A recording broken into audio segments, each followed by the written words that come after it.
The marketplace fell silent as Mama Zula's scream pierced the morning air. Her clay pot, the one that had fed the village for 3 generations, lay shattered on the ground, its contents spilling like blood onto the red earth. But it wasn't the broken pot that made the crowd gasp. It was what crawled out from within it. Hundreds of black beetles, each one carrying a single grain of rice on its back, marching in a line that led directly to Kunle's food stall. Kunle, the most successful food seller in all of Abeokuta, stood frozen. His hands, usually so quick to snatch coins from customers, now trembled. The beetles moved with purpose, as if guided by an unseen force, and everyone knew what this meant. The ancestors were speaking. Just 3 moons ago, Kunle had been like any other seller in the market, humble, fair, his portions generous, and his prices honest. But something had changed. His stall now overflowed with yams, plantains, and smoked fish, while others struggled to fill their baskets. His wealth grew like wildfire in the harmattan season, and with it grew whispers. Whispers of short measures, of stones hidden in bags of grain, of customers who paid for fullness but received emptiness. Before we continue with Kunle's story, I want to know, where are you watching from? Drop your country or city in the comments below. Let's see how far our African stories travel across the world. Now, the old woman Mama Zula pointed a gnarled finger at Kunle. Her voice, when it came, was not loud, but it carried the weight of ages. "The pot of plenty knows the hand of greed," she said. "My grandmother's grandmother passed this pot to us with a warning. It will break in the presence of one who takes more than their share. One who feeds fat while others starve."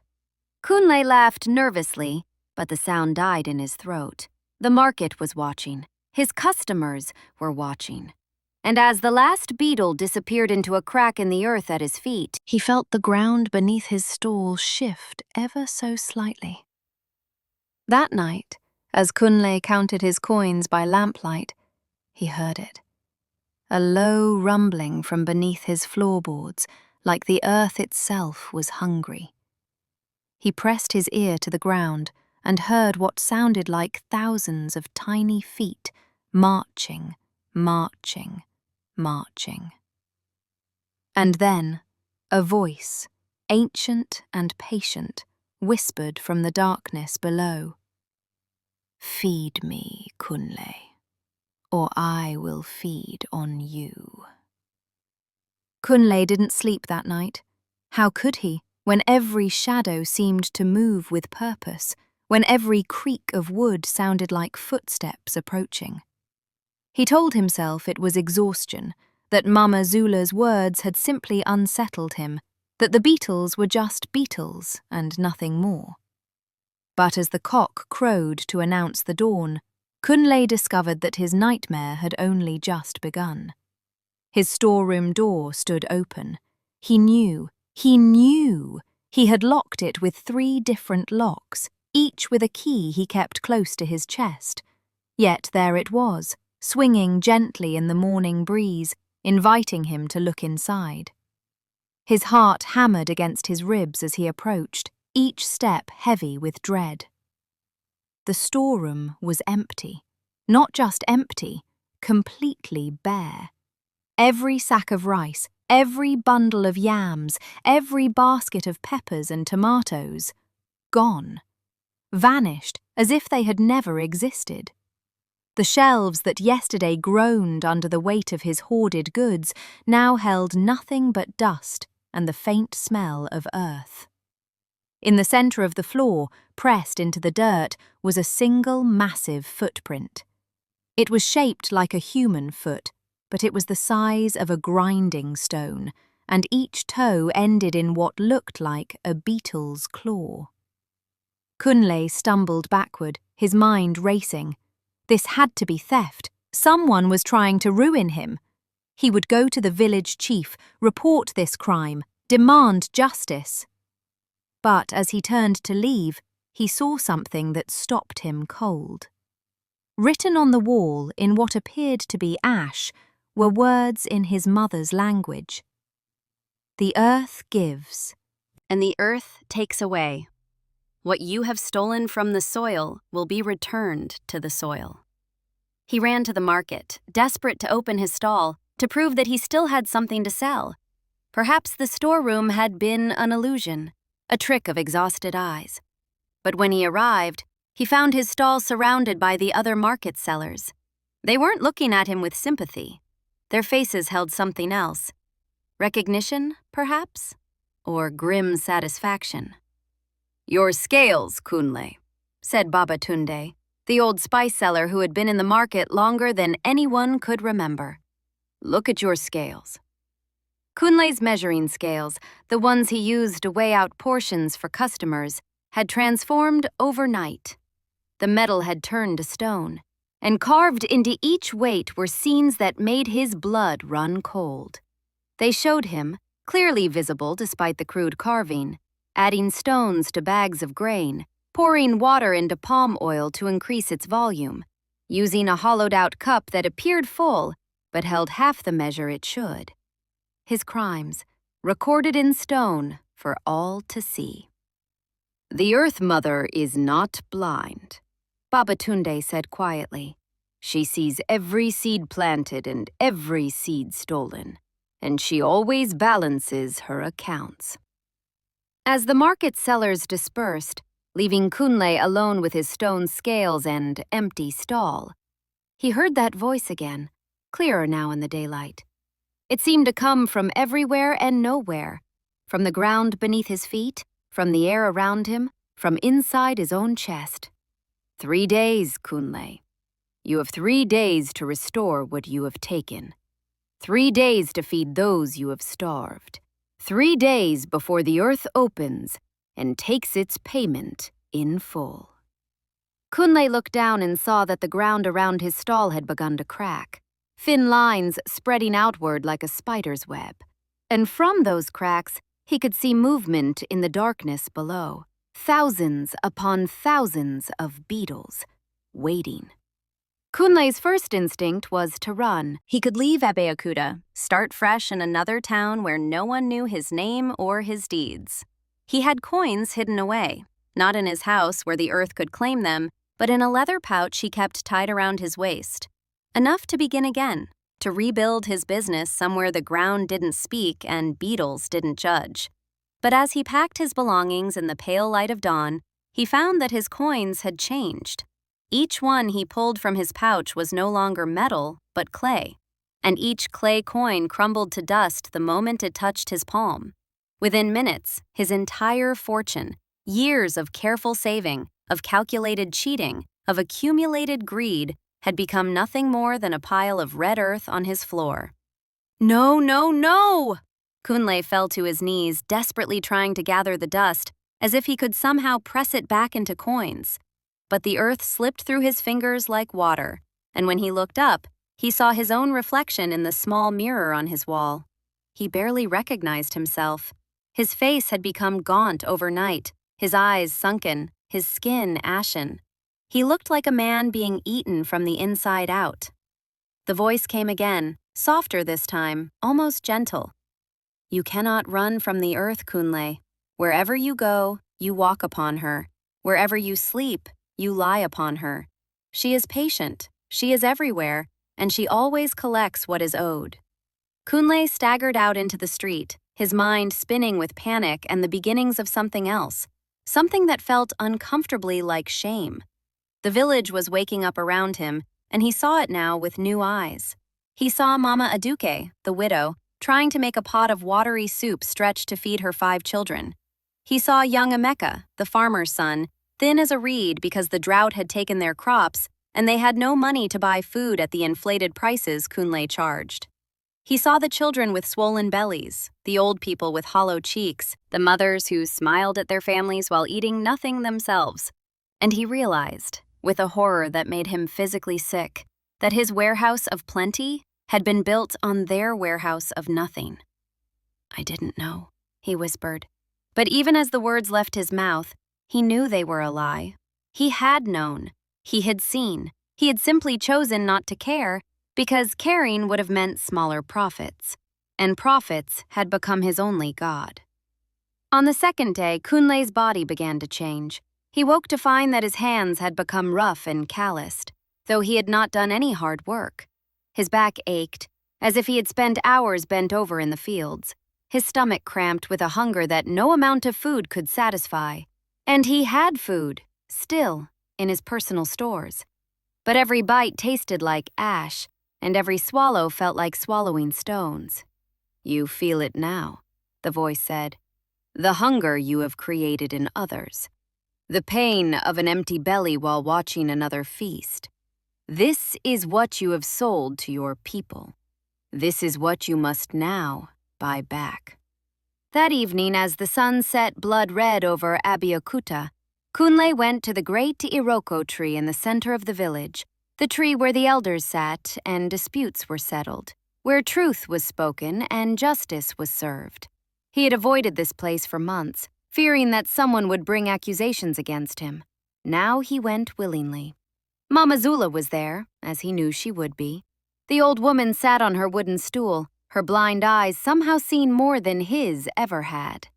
"The earth has spoken to you," she said. It was not a question. "Yes," Kunle replied, his voice breaking. "I have 1 day left. Tell me, Mama Zula. Tell me what I must do. How do I restore what I have taken when I have nothing left to give?" The old woman was silent for a long moment, and in that silence, Kunle heard the beetles marching beneath the earth, heard the patient hunger of the ground, waiting to swallow him whole. Finally, Mama Zula spoke, and her words would determine whether Kunle would see another sunrise. "The earth does not want your gold, Kunle. Gold she has in plenty, deep in her belly. What she wants, what she has always wanted, is balance." The entire village gathered at the Iroko tree as word spread that Kunle had come to speak. They came with hard faces and harder hearts, these people he had cheated. They came expecting excuses, justifications, perhaps even more lies. What they did not expect was what Kunle did next. He fell to his knees in the red dust and began to speak. Not with the smooth tongue of a merchant, not with the calculated words of a man trying to escape punishment, but with the raw, broken voice of someone who had finally seen himself clearly and was horrified by what he saw. "I have stolen from you," Kunle said, and his voice carried across the silent crowd. "Not just your money, not just your food, but your dignity, your trust, your hope.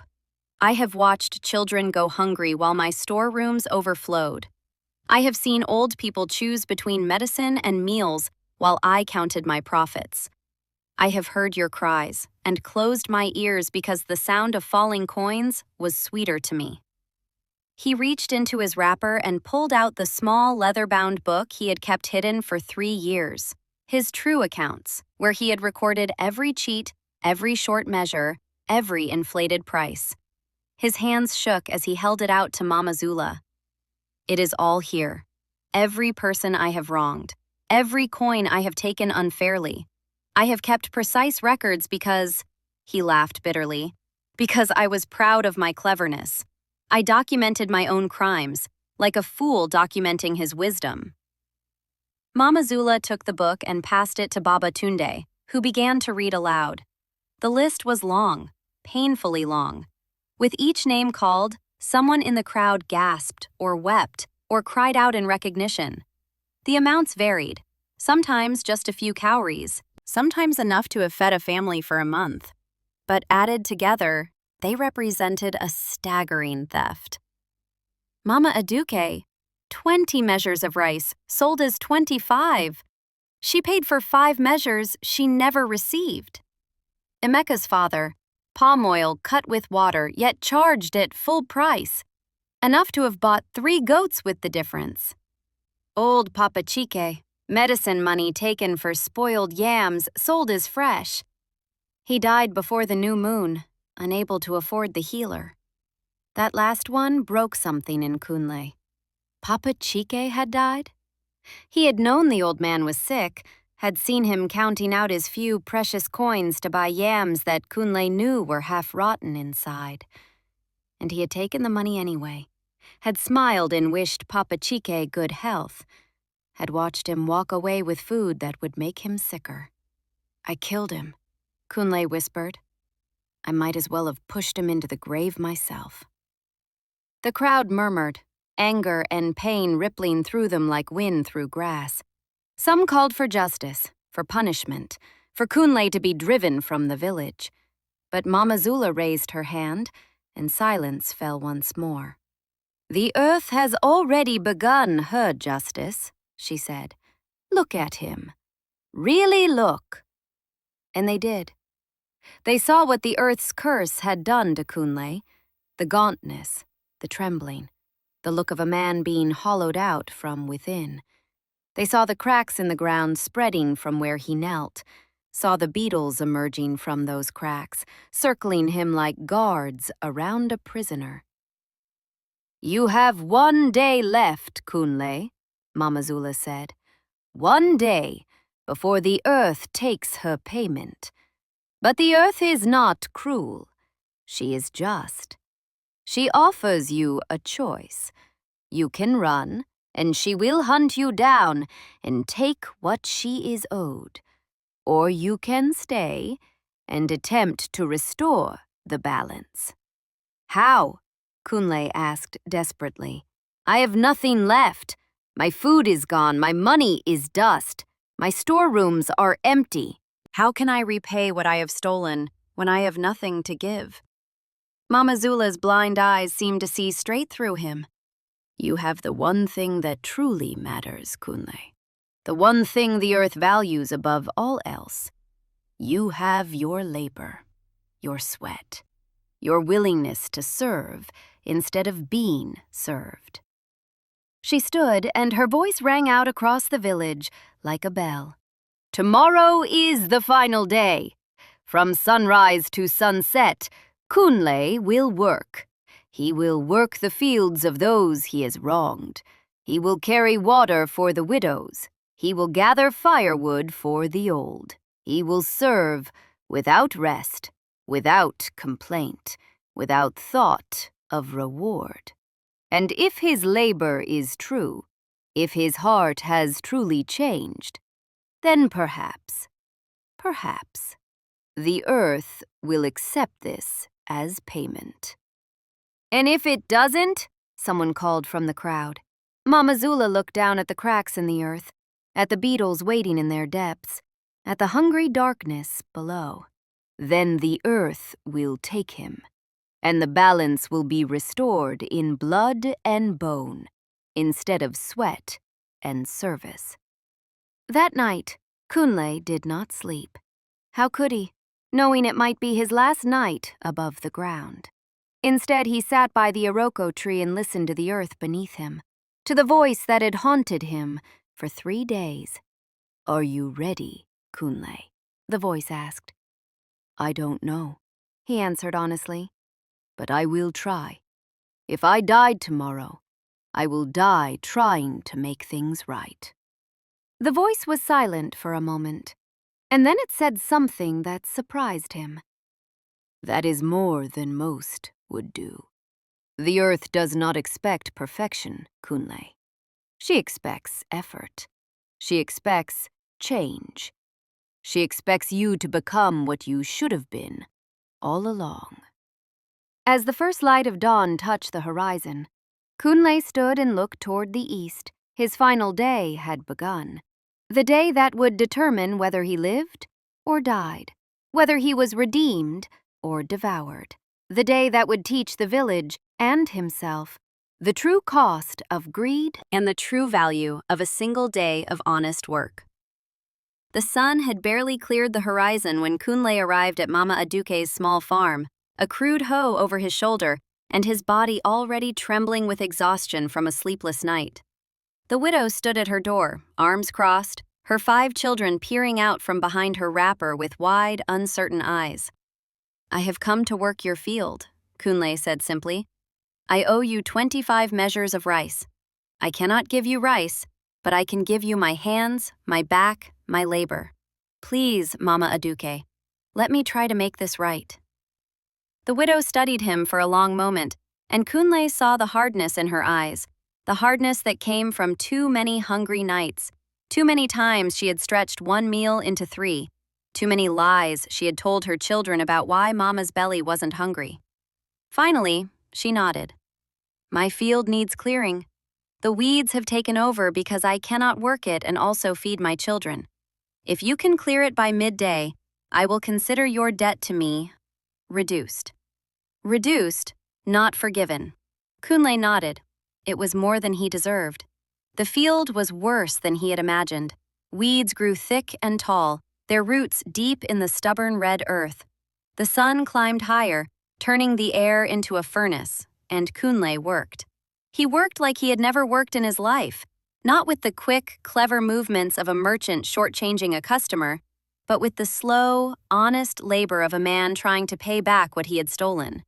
His soft merchant's hands, used only to counting coins and measuring grain, blistered within the first hour. The blisters burst, and still he worked. Blood mixed with sweat, soaking into the earth, and the ground beneath his feet seemed to sigh, as if drinking in something it had long been denied. By midday, the field was clear. Kunle collapsed at the edge, his breath coming in ragged gasps, his body screaming in pain. But he had no time to rest. There were others he had wronged, and the sun was already halfway across the sky. At Emeka's family farm, he hauled water from the distant well. 20 trips, each bucket hanging from a pole across his shoulders, each step an agony. His back felt like it would break, his legs like they would buckle, but he kept walking. 20 trips for 20 measures of cheated palm oil. 20 chances to remember what he had done, to feel the weight of his greed in his muscles and bones. Young Emeka watched him in silence, this boy who should have been strong and healthy, but was instead thin as a dry season sapling. When Kunle finished the last trip, Emeka spoke for the first time. "Why did you do it, Uncle Kunle? We had so little and you had so much. Why did you need to take from us too?" Kunle had no answer that would satisfy the boy, no words that could undo the hunger Emeka had known. So he simply said, "Because I was blind, Emeka. I saw only gold and not people. I counted only coins and not cost. I was blind. But now I am beginning to see." The afternoon sun was merciless as Kunle moved from house to house, farm to farm. He chopped firewood for old Mama Ngozi until his arms felt like lead. He repaired Papa Okan's fence with his bleeding hands. He ground cassava for Mama Folake until his shoulders burned like fire. Each task was another debt, another person he had wronged, another chance to transform theft into service. The village watched. They watched him stumble, watched him fall, watched him drag himself up and continue. Some faces softened with seeing his genuine labor. Others remained hard, unconvinced that one day of work could balance years of exploitation. But all of them watched. Because this was not just Kunle's judgment, it was a lesson for everyone about what happened when greed went unchecked and what redemption might look like if it was real. As the sun began its descent toward the horizon, Kunle found himself at the most difficult task of all. Papa Chike's house stood empty, his family having left the village after his death, unable to bear the memories. But his yam field remained, untended and wild, a reminder of the man who should have lived to harvest it. Mama Zula stood at the edge of the field, waiting. "This is your final task, Kunle," she said. "Papa Chike's yams. Plant them properly, tend them with honor, and the earth will decide if your labor has been sufficient." Kunle's body was beyond exhaustion. Every movement was agony, every breath a struggle. His hands were raw meat, his back a mass of screaming muscles, his legs shaking so badly he could barely stand. The sun was touching the horizon. He had perhaps an hour of light left, maybe less. "I cannot do it," he whispered. "Mama Zula, I am finished. I have nothing left." The old woman's voice was not unkind. Neither did they, Kunle. Neither did the people you starved while you grew fat. But they kept going, they kept living, they kept hoping. Now you must do the same. Kunle fell to his knees in Papa Chike's field and began to dig. Each hole for a yam seed felt like digging his own grave. Each placement of a seed like laying a stone on his own burial mound. The ground around him began to crack wider, and he could hear them clearly now, the beetles, thousands of them, waiting in the darkness below. The earth was ready to take her payment, but Kunle kept working. When he could no longer see for the sweat in his eyes, he worked. When his hands could no longer grip the digging stick, he used his forearms. When he collapsed face first into the dirt, he dragged himself forward and continued. The sun touched the horizon, the sky turned red as blood, and Kunle planted the last yam seed just as the final ray of sunlight vanished and darkness fell over Abeokuta. He lay in the dirt, unable to move, waiting for the earth to open and claim him, waiting for the beetles to emerge and carry him down into the hungry darkness, waiting for justice, for punishment, for the end. But what came instead was silence. A profound, absolute silence, as if the entire world was holding its breath. The silence stretched, and in it, Kunle heard something he had not heard in 3 days, the steady, gentle beating of his own heart. Not frantic, not terrified, but calm. Peaceful, even, in a way he had forgotten was possible. Slowly, painfully, he pushed himself up onto his knees. The cracks in the earth around him had stopped spreading. As he watched, they began to close, soil knitting back together as if the ground was healing itself. The beetles emerged from the darkness one final time, but they did not swarm over him as he had feared. Instead, they moved to the yam mounds he had just created and began to work. They worked the way beetles work, aerating the soil, breaking down organic matter, enriching the earth. They were not instruments of punishment, Kunle realized with a shock. They had never been. They were simply doing what they had always done, maintaining the balance, ensuring that the earth remained fertile and whole. It was his guilt that had made them seem like demons. "Stand up, Kunle," Mama Zula's voice called through the darkness. He stood, his body protesting every movement, and saw that the entire village had gathered at the edge of Papa Chike's field. They stood in silence, holding palm oil lamps that cast a warm, flickering light across the scene. In that light, Kunle saw their faces, and what he saw there was not forgiveness, not yet, but something that might become forgiveness, given time. He saw acknowledgement, recognition, the understanding that change, real change, is paid for in sweat and blood and honest labor. Mama Zula stepped forward, and with her came Mama Aduke, Emeka, and the others he had served that day. One by one, they spoke. "My field is cleared," Mama Aduke said. "I can plant now. I can feed my children." "Our well is full," Emeka added. "We will not go thirsty." "My firewood will last the season," old Mama Ngozi said. Each statement was simple, factual, but together they formed something greater, a recognition that debts could be repaid not just in coin, but in service. That redemption was possible, even for those who had fallen far, if they were willing to climb back up one painful step at a time. Mama Zula raised her hand, and the village fell silent once more. She knelt, this old woman who rarely knelt for anyone, and pressed her palm flat against the ground. She closed her eyes and listened, and Kunle knew she was hearing the voice he had heard for 3 days, the voice of the earth itself. When she opened her eyes, she looked at Kunle and spoke words that would stay with him forever. "The earth accepts your payment," she said.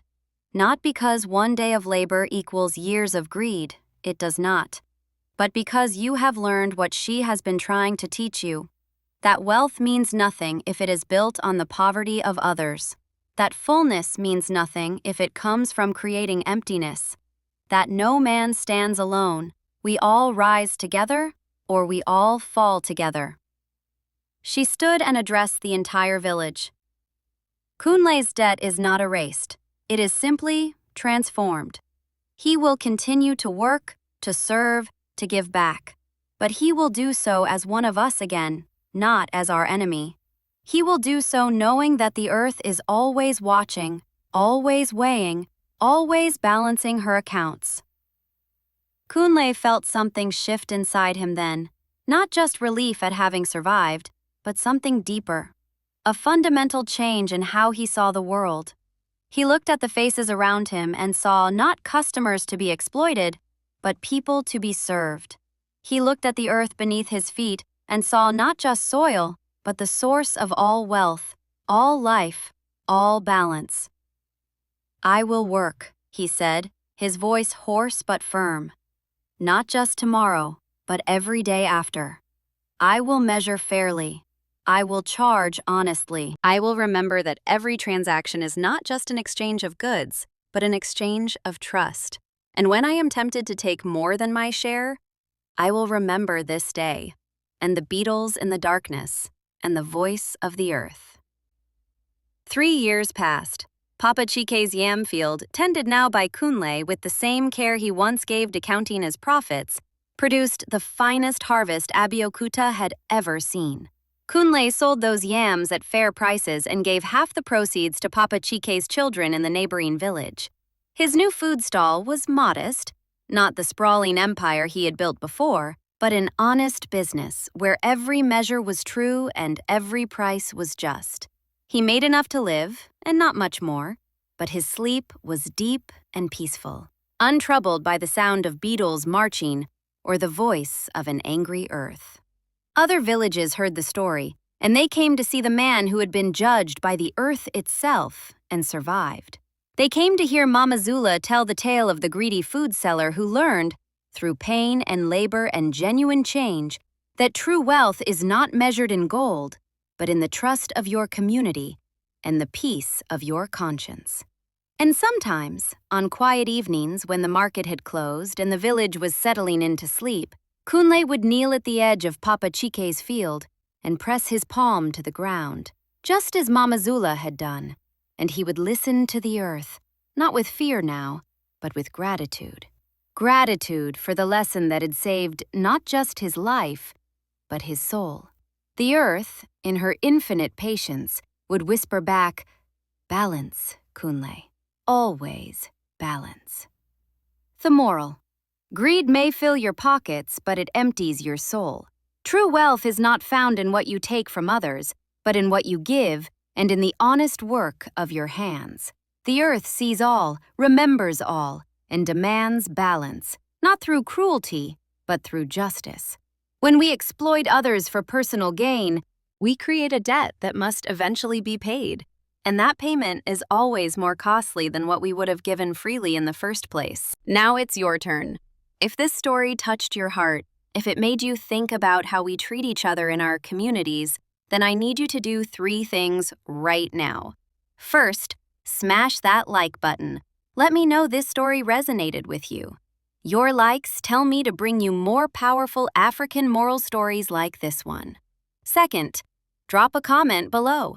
Tell me, have you ever witnessed greed destroy someone? Or have you seen someone genuinely change for the better? Share your story. I read every single comment, and your stories inspire our community. Third, hit that subscribe button and ring the notification bell. I post authentic African stories with powerful life lessons every week. Don't miss out on the next tale that could change how you see the world. Bonus: share this video with one person who needs to hear this message today. We all know someone who could benefit from Kunle's lesson about greed and redemption. Remember, the earth is always watching, always balancing her accounts. Live honestly, serve genuinely, and prosperity will follow not from what you take, but from what you give. Until the next story, stay blessed, stay balanced, and keep our African wisdom alive. Subscribe now and join our family of story lovers.